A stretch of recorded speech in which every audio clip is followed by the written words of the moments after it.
परमेश्वर के नाम की महिमा हो। यहोशू का किताब 24वें अध्याय के 15वें वचन में हम पढ़ते हैं, और यदि यहोवा की सेवा करने तुम्हें बुरी लगे तो आज चुन लो कि तुम किसकी सेवा करोगे, चाहे उन देवताओं की जिनकी सेवा तुम्हारे पुरखा महानद के उस पार करते थे, और चाहे एमोरियों की देवताओं की सेवा करो जिनके देश में तुम रहते हो। परंतु मैं तो अपने घराने समेत यहोवा की सेवा नित्य करूँगा। यह आशीषित वचन के आधार पर मेरा घराना, इस विषय पर मनन करने आज हम प्रभु में शरणगात होंगे। एक बार एक व्यक्ति को उसके काम के संबंध में ट्रांसफ़र मिलकर नए शहर में जा पहुंचा।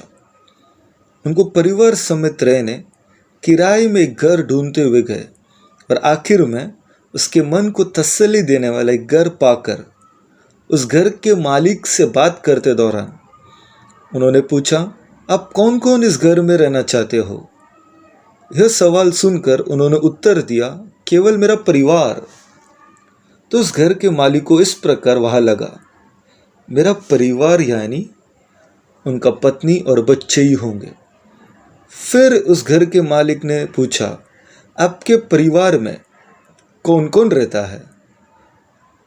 तो उस व्यक्ति ने उत्तर दिया, मेरी पत्नी, हमारे बच्चे और हमारे माता पिता। माता पिता को अपने घराने के साथ ही रखा गया है। यह सुनते हुए उस घर के मालिक को बहुत अच्छा लगा, और उस घर में रहने के लिए उस घर के मालिक ने उस व्यक्ति को परवानगी दे दिया। राजमहल जैसे घरों में केवल एक बंद दरवाजे के अंदर रहने वाले कितने माता पिता अकेले आज के ज़माने में जी रहे हैं। केवल पिता ही है या फिर माता ही है, परंतु वहाँ बच्चों का उपस्थिति नहीं है।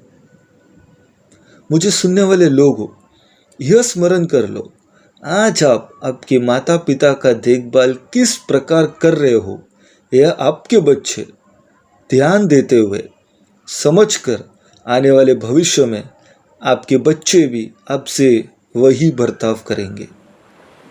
हर समय हमारे आदर और मान सम्मान के योग्य होना चाहिए हमारे माता पिता।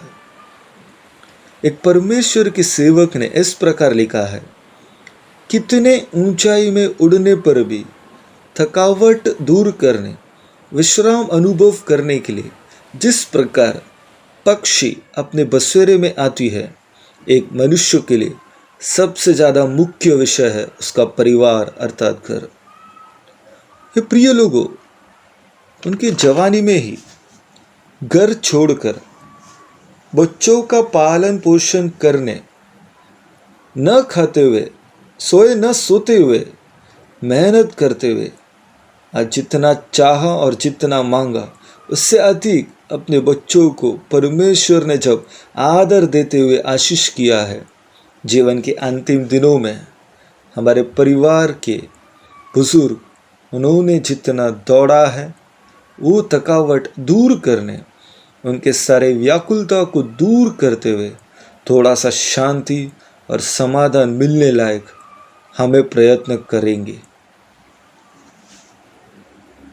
आपस में समझकर दुख और ज़रूरतों को परमेश्वर के सामने रखते हुए हमारे माता पिता हृदय खोलकर हमें आशीर्वाद देने लायक हमारा परिवार उस अनुकूल अवस्था में जीने परमेश्वर हमारी सहायता करे।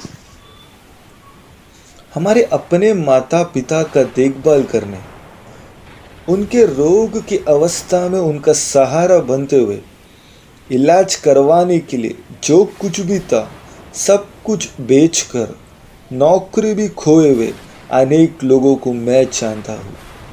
और उसी समय सब कुछ होने के बावजूद एक होम नर्स को भी रखने का मन नहीं दिखाते हुए बुजुर्गी में अनजाने में पेशाब करते हुए रहने वाले घरों में जिस प्रकार पानी बहकर गीला होता है, उस समान पेशाब से भरकर बड़े कठिनाई अवस्था में रहने वाले माता पिता को भी मैं जानता हूँ। ऐसा नहीं है कि बच्चे नहीं हैं, या फिर ऐसा नहीं है कि बच्चों के पास धन दौलत नहीं है, उनके पास समय नहीं है, माता पिता का देखभाल करने का इच्छा नहीं है। मुझे सुनने वाले लोगों, स्मरण कर लो, अब जो बोओगे वही काटोगे। इसलिए परमेश्वर ने जो परिवार दिया है, उस परिवार में प्रेम भरपूरी में हो। आंखें बंद करेंगे, प्रार्थना करेंगे।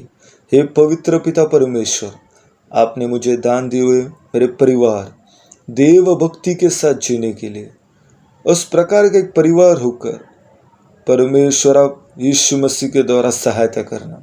आमीन।